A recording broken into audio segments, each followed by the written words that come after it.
อย่ากลัวถ้าทำความดีเร่งศึกษาปัญหาให้ทันท่วงทีเมืองไทยจะพัฒนากว่านี้รายการดีๆคดีโลกคดีธรรมรายการดีๆคดีโลกคดีธรรม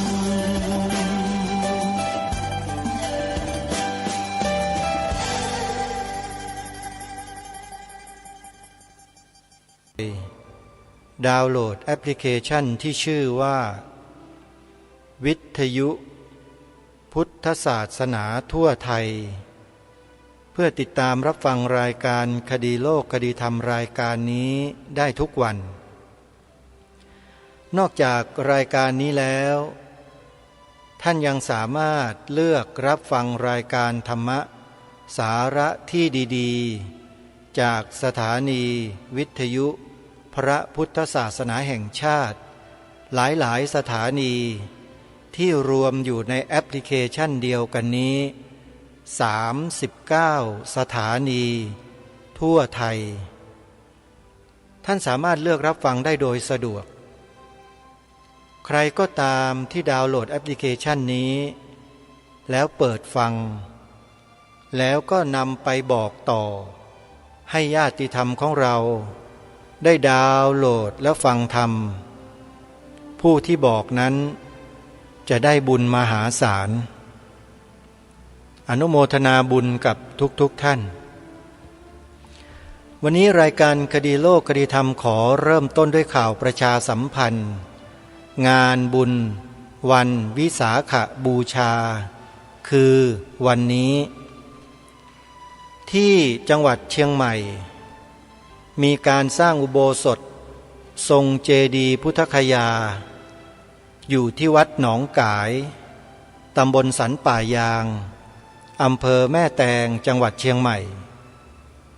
มีความยินดีขอเรียนเชิญสาธุชนมีส่วนร่วมในการจัดสร้างครั้งนี้ทางวัดได้จัดทอดผ้าป่าสามัคคีขึ้นในวันวิสาขบูชานี้ญาติโยมท่านผู้ฟังท่านใดที่มีความสนใจจะร่วมทำบุญสร้างมหากุศลสร้างอุโบสถรูปทรงเจดีย์พุทธคยาเพื่อใช้ในสังฆมณฑลทางจังหวัดเชียงใหม่ญาติโยมสามารถโอนปัจจัยเข้าไปร่วมทำบุญได้เลยที่3ธนาคารดังนี้ธนาคารกสิกรไทยเลขบัญชี087207008ธนาคารกรุงเทพหมายเลขบัญชี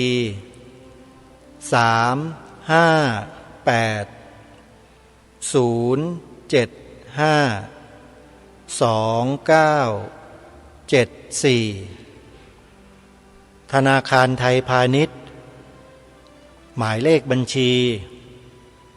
853-210-3097ถ้าท่านใดต้องการทราบรายละเอียดมากกว่านี้ให้ท่านเข้าไปชมเว็บไซต์ของวัดหนองกาย .com ในนั้นจะมีรายละเอียดให้เราท่านทั้งหลายได้ติดตามข้อมูลต่างๆของวัดหนองกายได้มากมายหลายประการอย่าลืมวันนี้วันวิสาขบูชานะโยมนะไปทำบุญที่วัดอย่าไปคนเดียวพาลูกพาหลานเข้าวัดด้วยให้เขาซึมซับสิ่งที่ดีเขาจะได้หรือไม่ได้อยู่ที่เราเป็นผู้ปกครองถ้าเรานำเขาไปเขาก็จะไปกับเราแต่ถ้าเราไม่นำพาเขาไปเขาก็จะไปสู่ที่อื่นแล้วเขาก็จะรับแต่สิ่งอื่นๆเข้ามาในชีวิตของเขาตลอดทีนี้เราก็จะตามแก้กันลำบากและบางโอกาสก็แก้กันไม่ได้เลย แก้ไม่ทันเพราะเราไม่ปลูกฝังเขาตั้งแต่เด็กๆเล็กๆปัญหาสังคมมันก็จะตามมามากมายก่ายกองเหมือนอย่างที่เรารู้เราทราบที่เป็นอยู่ในปัจจุบันนี้เด็กๆเยาวชนเจเนเรชันใหม่ไม่ใส่ใจศีลธรรมวัฒนธรรมประเพณีกันแล้วมัวแต่ไปตามแนวคิดแนวทางลัทธิความเชื่อที่ไหนก็ไม่รู้ที่เขารับมาจากโทรศัพท์มือถือสื่อโซเชียลและเพื่อนๆของเขาเพราะที่เราปล่อยเขานี่แหละมันก็เกิดปัญหาเช่นนี้ขึ้นมาไม่หยุดไม่หย่อนเพราะฉะนั้นเวลาเราจะสร้างสังคมประเทศชาติบ้านเมือง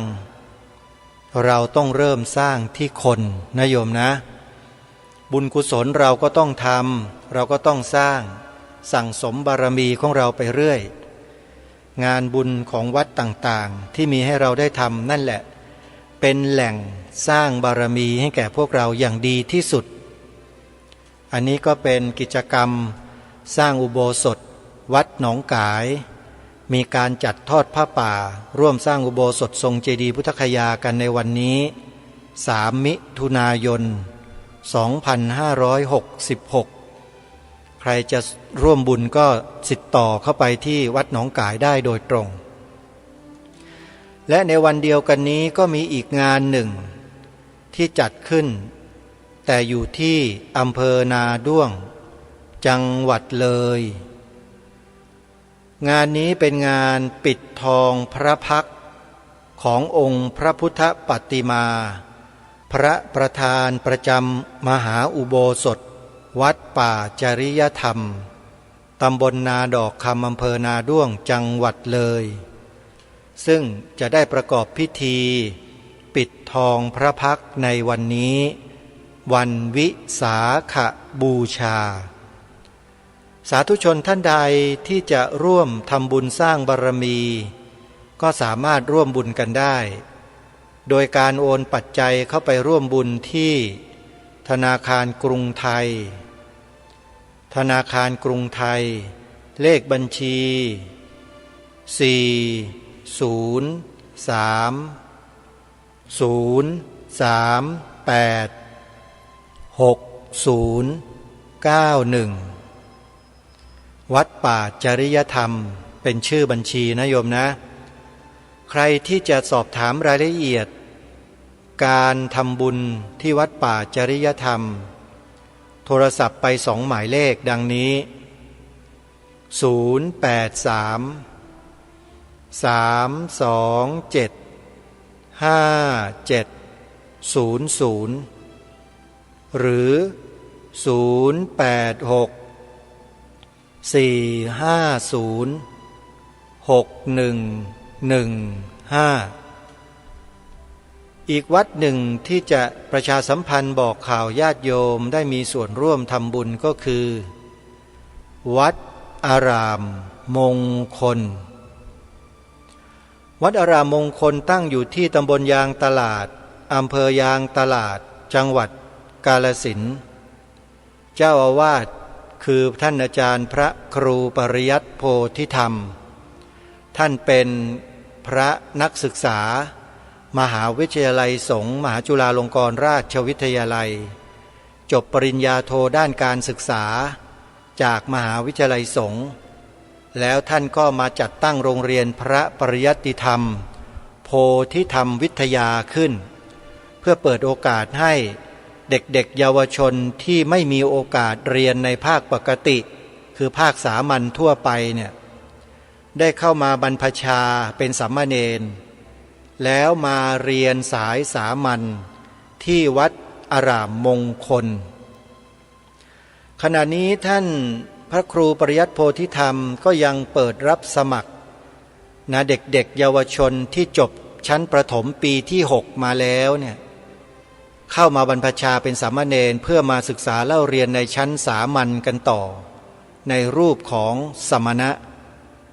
คือนักบวชในพระพุทธศาสนาอาตมาภาพคิดว่าเป็นโอกาสที่ดีสำหรับพ่อแม่ของเด็กๆและเยาวชนนะโยมนะ ถ้าเขารักที่จะศึกษาเล่าเรียนเนี่ยวัดอารามมงคลมีพื้นที่รองรับเป็นจำนวนมากขอให้ท่านได้แจ้งได้บอกได้กล่าวได้ถวายให้ท่านได้ทราบโดยการติดต่อที่หมายเลขโทรศัพท์084-034-4606นี่เป็นเบอร์โทรศัพท์ของท่านโดยตรงหรือท่านใดจะสนับสนุนกิจกรรมการศึกษาเล่าเรียนของพระภิกษุสามเณรที่วัดอารามมงคลก็ติดต่อเข้าไปได้แล้วก็อีกกิจกรรมหนึ่งของวัดอารามมงคลก็คือการสร้างเสนาสนะเพื่อให้สามเณรที่ศึกษาเล่าเรียนพระปริยัติธรรมในวัดอารามมงคลนั้นได้มีสถานที่อยู่อาศัยโดยสะดวกพอสมควรตอนนี้กำลังก่อสร้างทางวัดต้องการปัจจัยเป็นจำนวนมากเพื่อที่จะสร้างอาคารที่พักให้กับลูกๆหลานๆสามเณรที่มาศึกษาเล่าเรียนอยู่ที่วัดอารามมงคลนะโยมนะใครจะร่วมบุญก็ติดต่อไปที่พระครูปริยัติโพธิธรรมโดยตรงที่หมายเลขโทรศัพท์084-034-4606ช่วยกันนะโยมนะท่านกำลังสร้างกำลังจัดกำลังทำกำลังพัฒนาวัดอารามมงคลโดยเฉพาะกำลังพัฒนาสำนักเรียนพระปริยัติธรรมขนาดใหญ่ถ้าญาติโยมไม่ช่วยท่านก็ทำไม่ได้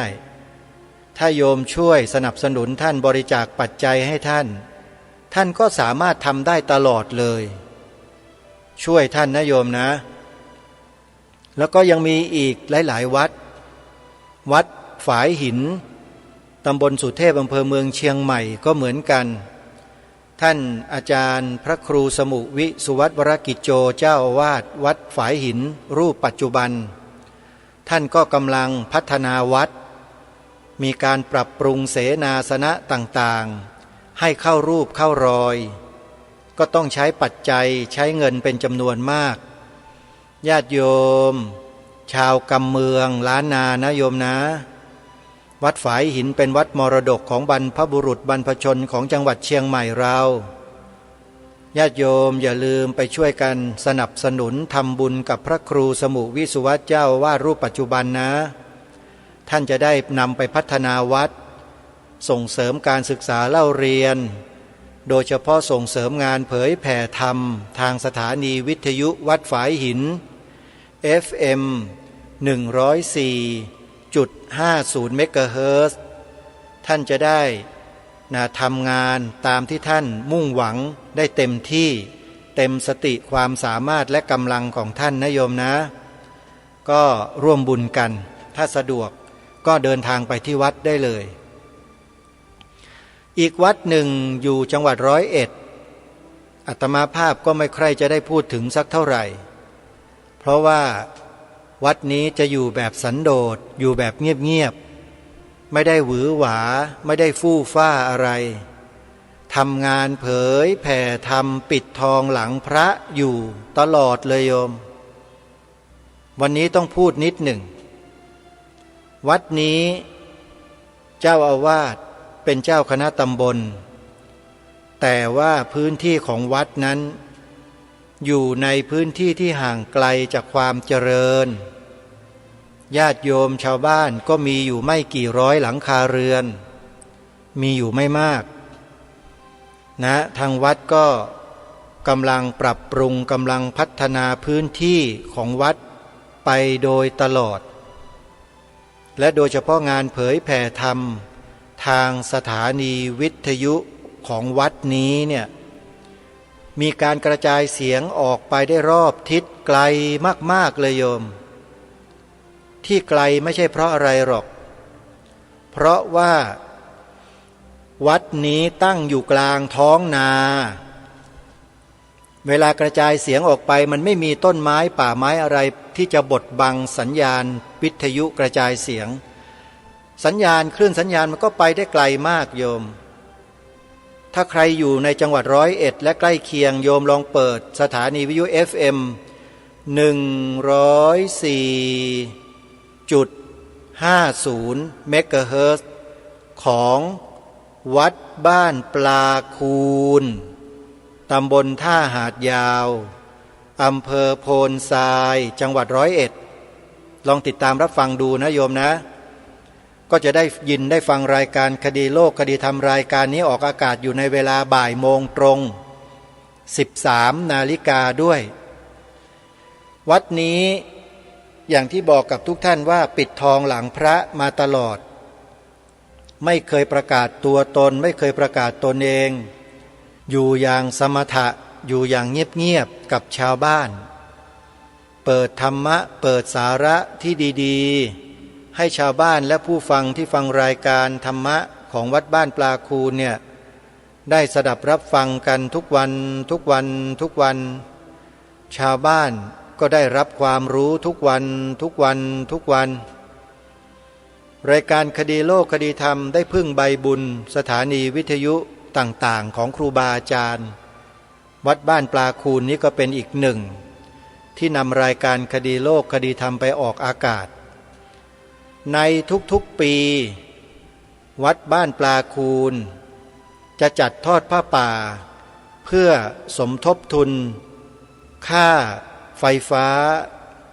ค่าบำรุงรักษาสถานีวิทยุพระพุทธศาสนาแห่งชาติจังหวัด101ปีละ1 ครั้งทุกๆวันที่9 มกราคมญาติโยมจดจำไว้นะ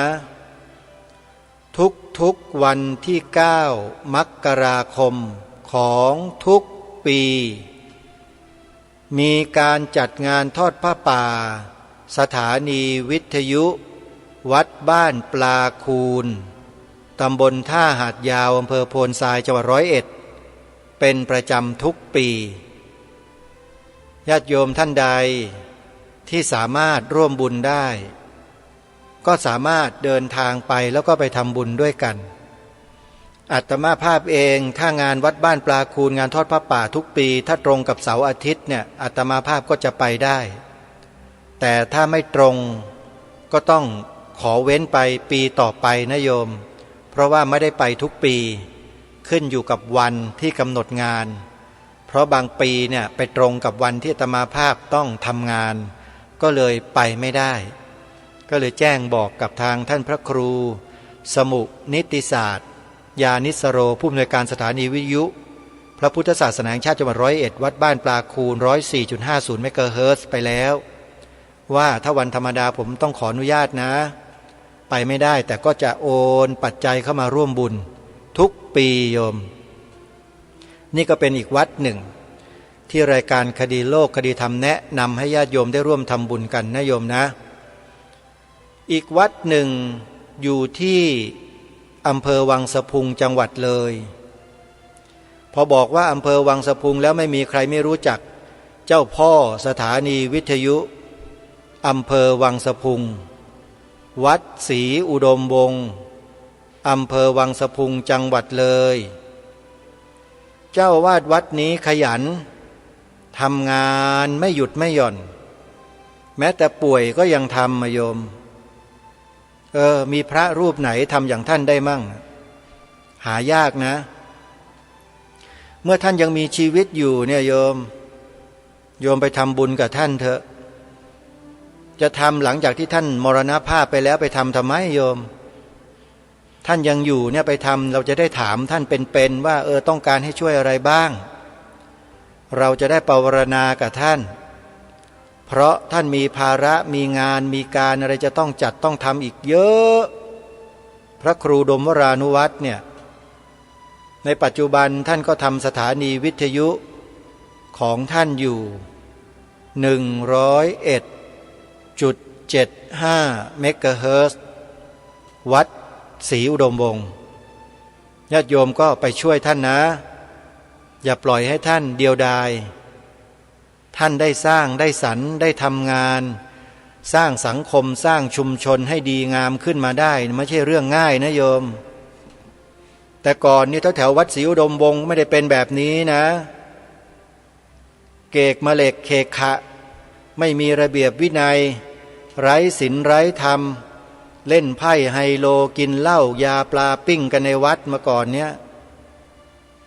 พอท่านพระครูดมวรานุวัตรมาเป็นเจ้าวาดไม่กี่ปีเท่านั้นแหละท่านปฏิวัติเรียบร้อยหมดเลย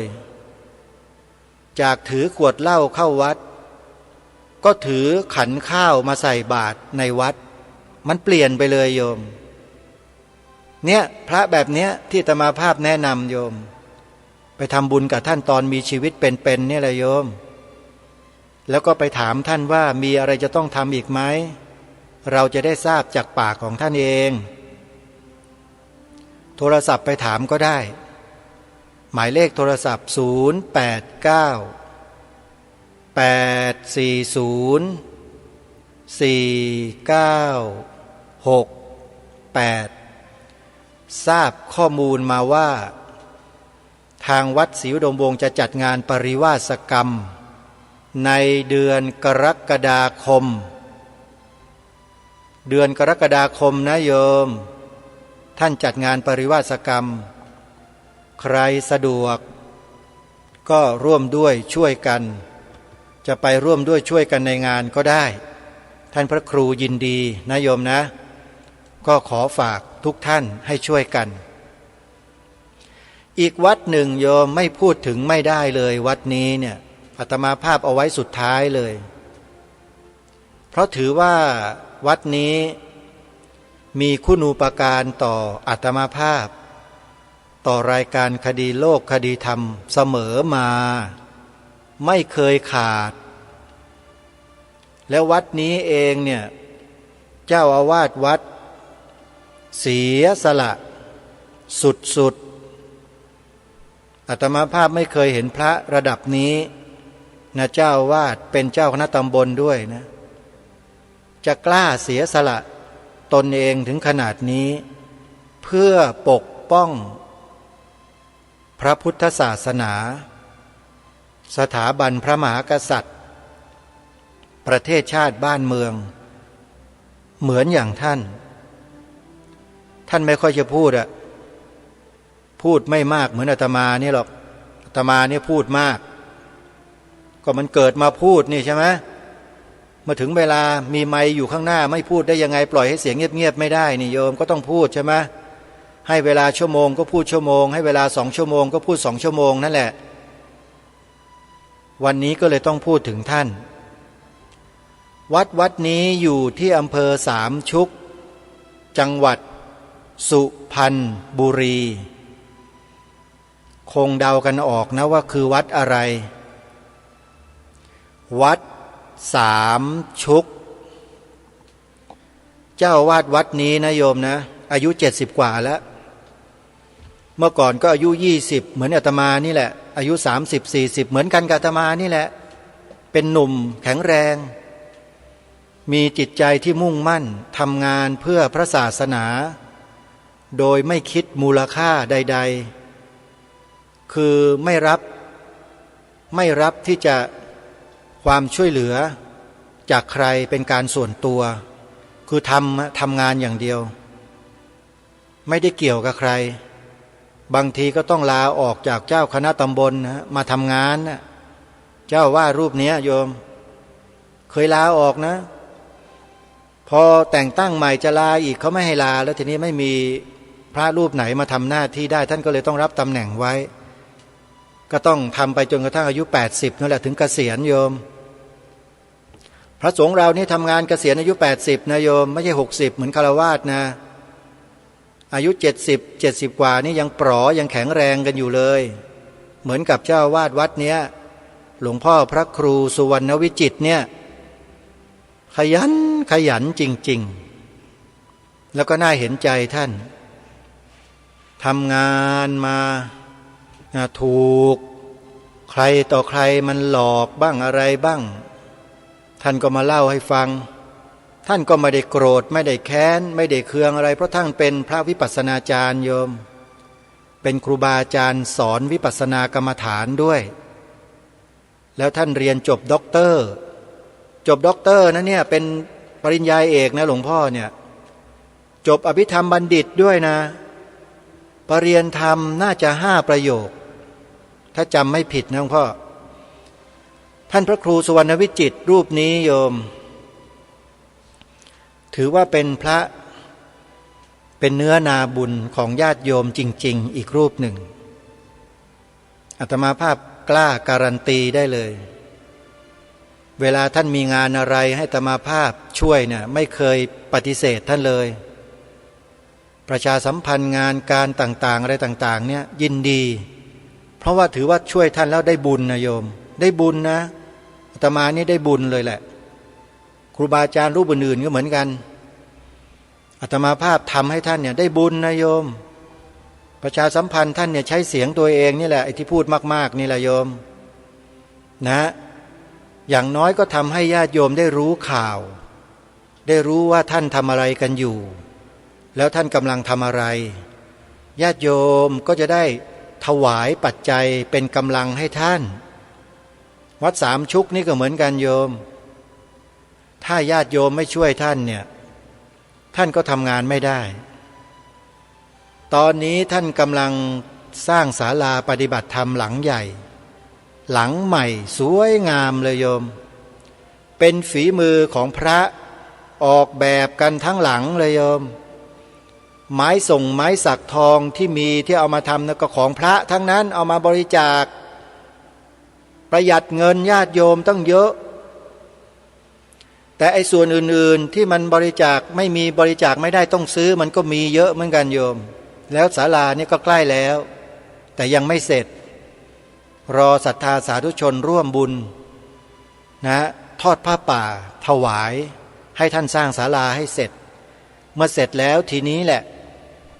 งานพระศาสนาก็จะเดินไปข้างหน้าอย่างเดียวแล้วทีนี้หลวงพ่อท่านก็จะสอนกรรมฐานให้ญาติโยมรู้จักสมาธิรู้จักภาวนามากยิ่งขึ้น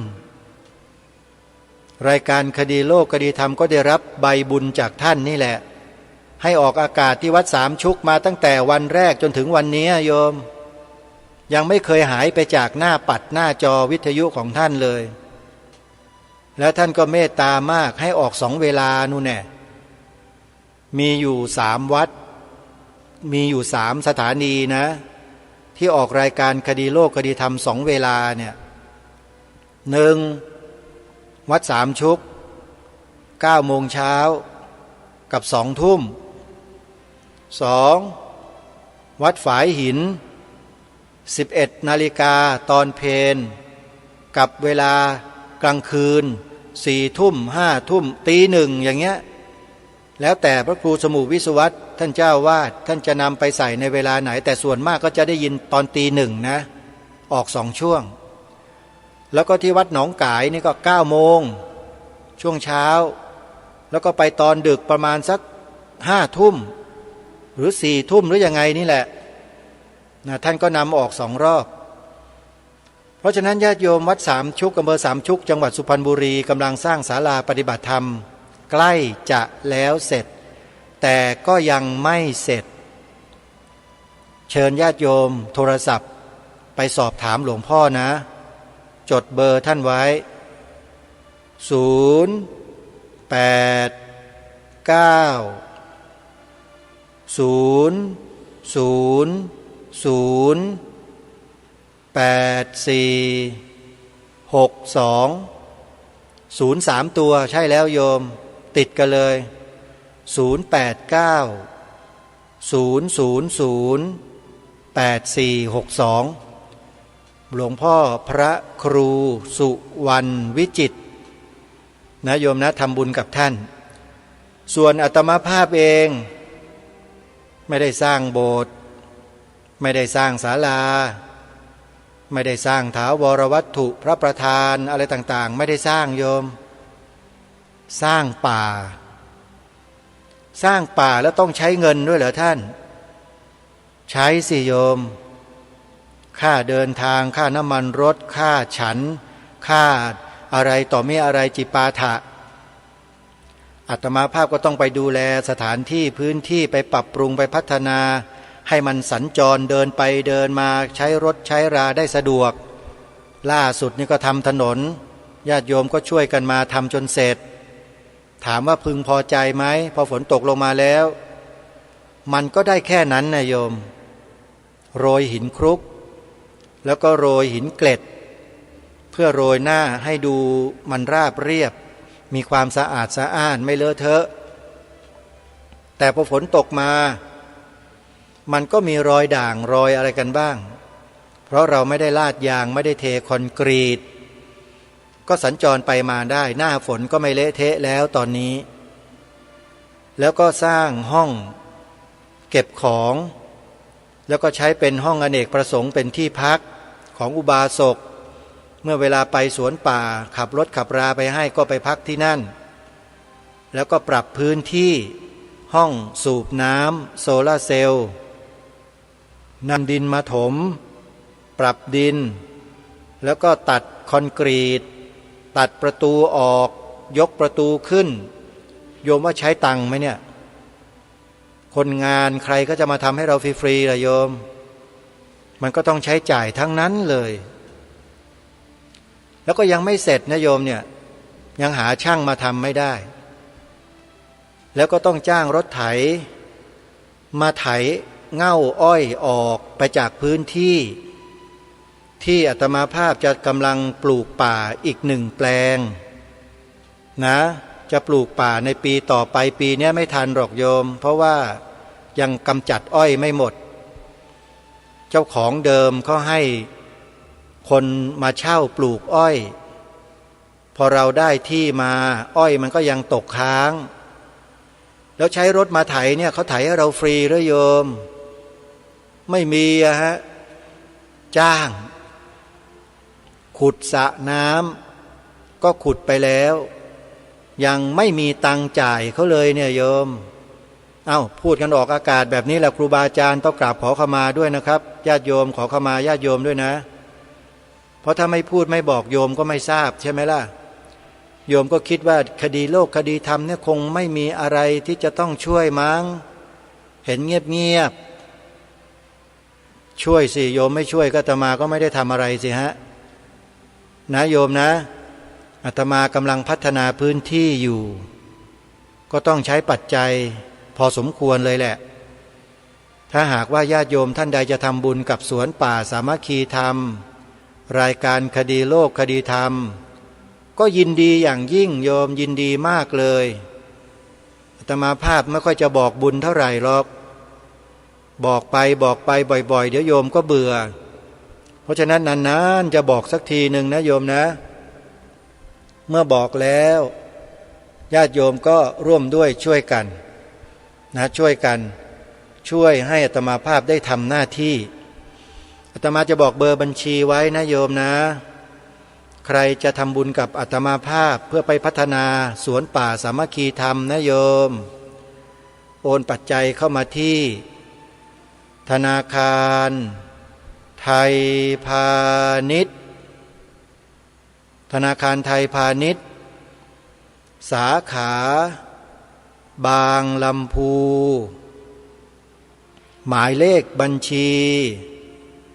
11421499897ชื่อบัญชีพระปลัดนรงค์ฤทธิ์ธนาคารไทยพาณิชย์สาขาบางลำพูเลขบัญชี11421499897หรือท่านใดจะโอนทางพร้อมเพย์ญาติโยมโอนทางพร้อมเพย์ก็สะดวกนะพร้อมเพย์ของอาตมาภาพหมายเลข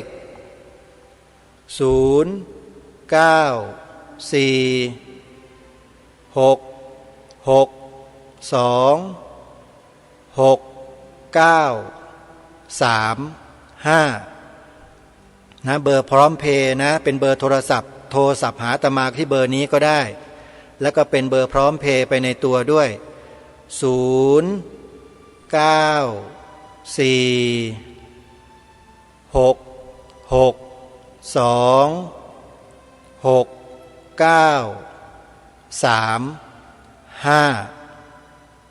หมดแล้ว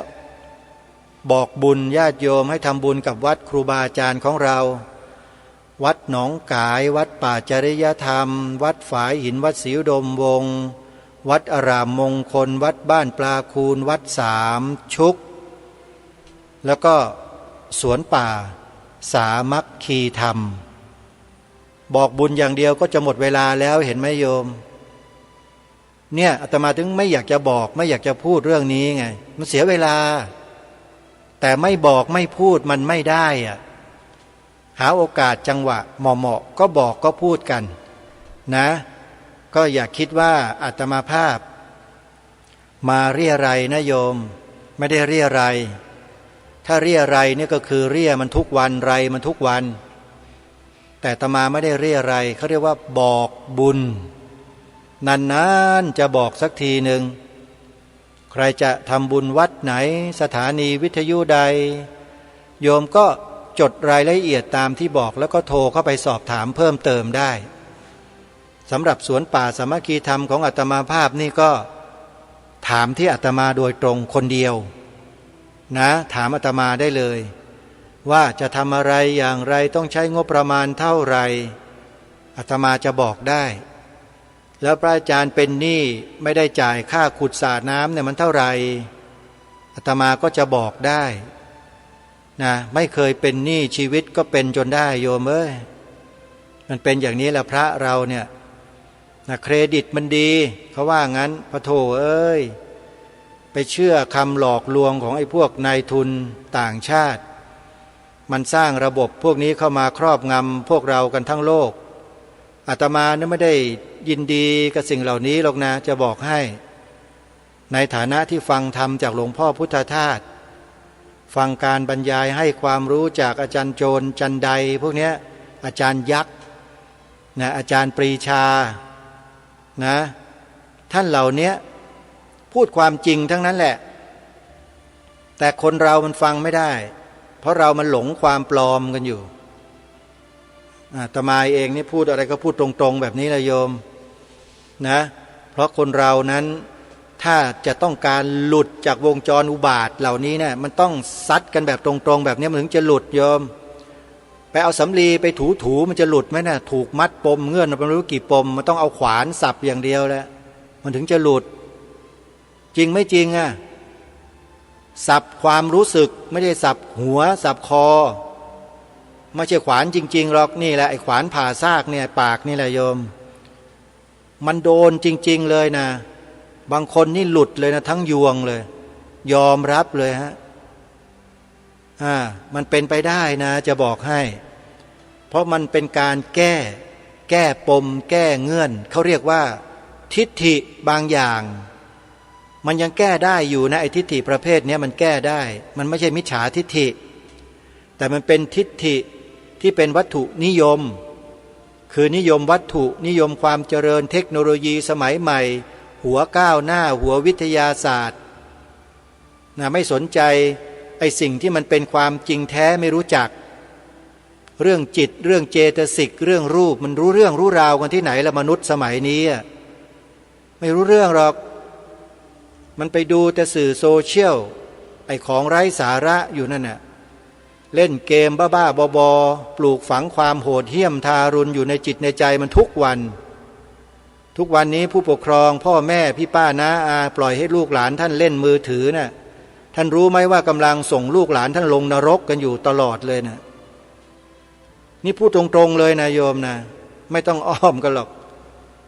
ส่งลูกลงนรกกันทุกวันยื่นนรกให้ลูกกันทุกวันเลยไม่รู้ตัวนั่นแหละเป็นการปลูกฝังสิ่งที่ไม่ดีให้แก่เด็กอันนี้อันตรายมากนะทางต่างประเทศเนี่ยเขาวิจัยกันอย่างละเอียดเลยเรื่องนี้แล้วเขาก็ยุติเลยไม่ให้เด็กอายุเท่านี้ถึงเท่านี้ใช้โทรศัพท์มือถือ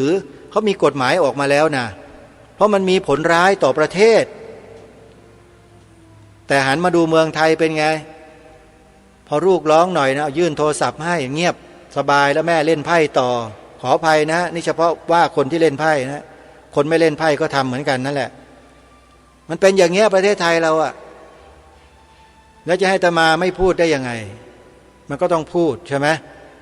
ไม่พูดแล้วมันจะมีความรู้สึกรู้สาอะไรกันไหมพวกเราอะไม่รู้สึกหรอกนะมันต้องอย่างนี้ฮะต้องขอขมาครูบาอาจารย์ด้วยนะ